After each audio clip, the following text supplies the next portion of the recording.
English basic to advance channel में खुशामदीद। नाज़रीन, ये है सबक नंबर 70 यानी लेसन नंबर 70। इस सबक में हम पढ़ेंगे मुस्तकबिल जारी वक्त वाले मनफी जुमले यानी नेगेटिव फ्यूचर कॉन्टिन्यूअस टेंस। ये क्या होते हैं और ये कैसे बनेंगे, ये देखिए। अली खत नहीं लिख रहा होगा। ये ऐसे ही है जैसे आप किसी से बात कर रहे हो और आप किसी फ्यूचर की बात या किसी आप फ्यूचर की बात कर रहे हैं, आप अंदाजा लगा रहे हैं कि ये काम इस वक्त हो रहा होगा या नहीं हो रहा होगा, तो उसको कहते हैं फ्यूचर कॉन्टिन्यूअस टेंस। यानी काम जारी है लेकिन मुस्तकबिल में आने वाले वक्त में तो आप जैसे कि अंदाजा लगा रहे हैं, तो इनको कहते हैं फ्यूचर कॉन्टिन्यूअस टेंस।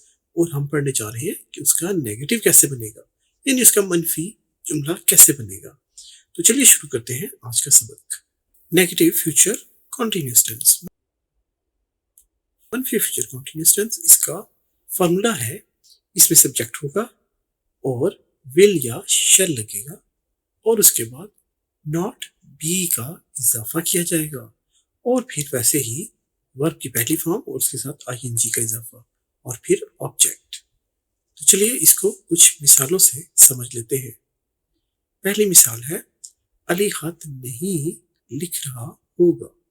अब ऐसे ही है जैसे आप किसी से बात कर रहे हो और आपके सामने अली मौजूद नहीं है, लेकिन आप अली का जिक्र कर रहे हैं और आप बता रहे हैं कि अली इस वक्त क्या कर रहा होगा या क्या नहीं कर रहा होगा। तो आप ये कहेंगे जैसे कि रात का वक्त है और आप कह रहे होंगे कि अब वो खत नहीं लिख रहा होगा, वो सो रहा होगा।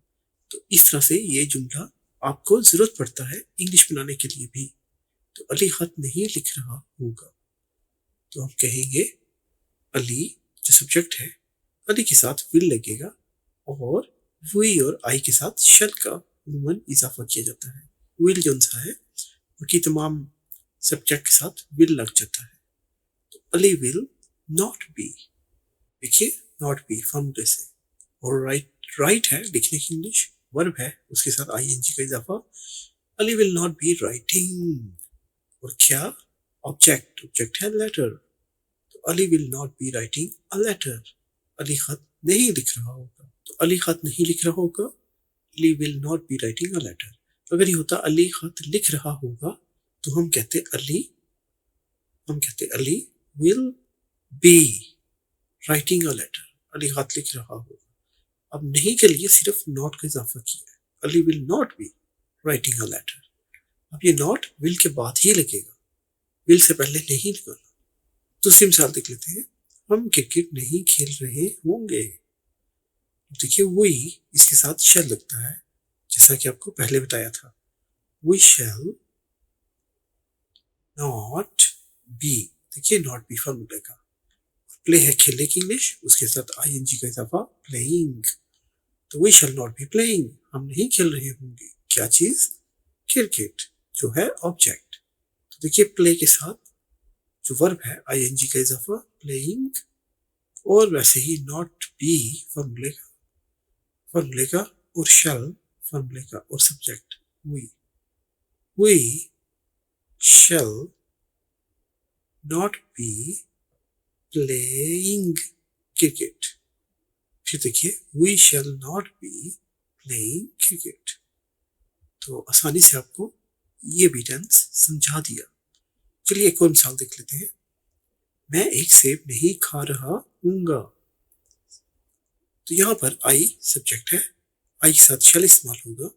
आई शैल नॉट बी, देखिए फॉर्मूले से नॉट बी ईट है खाने की इंग्लिश और वर्ब है ईट, उसके साथ आईएनजी का इजाफा ईटिंग।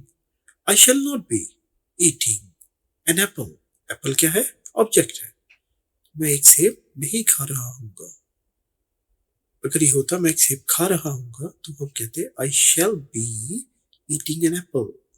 नॉट इस्तेमाल नहीं करते तो ये हो जाता पॉजिटिव का फ्यूचर कॉन्टिन्यूअस टेंस, लेकिन इस वक्त ये है नेगेटिव का फ्यूचर कॉन्टिन्यूअस टेंस।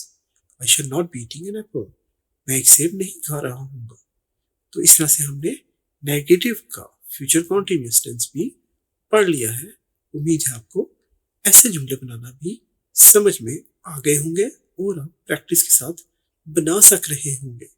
अगर आप वीडियोस को बार बार देखेंगे तो इससे आप दोहरा भी सकते हैं। एक बार आपको ये टेंसेस और इनके मनफी और इनके सवालिया बनाने आ जाए तो आपको इंग्लिश पर अबूर हासिल हो सकता है, लेकिन आपको ज़्यादा से ज़्यादा वर्ड्स भी याद होने चाहिए। एक बार आपको वर्ड्स याद हो गए और आपको ये टेंसेस भी याद हो गए तो कोई मसला नहीं कि आप मुश्किल से मुश्किल इंग्लिश भी आसानी से बना भी सकेंगे और बोल भी सकेंगे। हम आपको लेकर चल रहे हैं बेसिक से एडवांस की तरफ। उम्मीद है आपको ये लेसन पसंद आया होगा। अगर आपको लेसन पसंद आया है तो इसे लाइक और शेयर जरूर कीजिए और चैनल को सब्सक्राइब भी कर लीजिए ताकि हमारी हौसला अफजाई भी हो और आपको नोटिफिकेशन भी मिलते रहे हर नए आने वाले लेसन के। तो मिलेंगे हम आपसे अगले लेसन में, तब तक के लिए अपना बहुत ख्याल रखिएगा। अल्लाह हाफिज।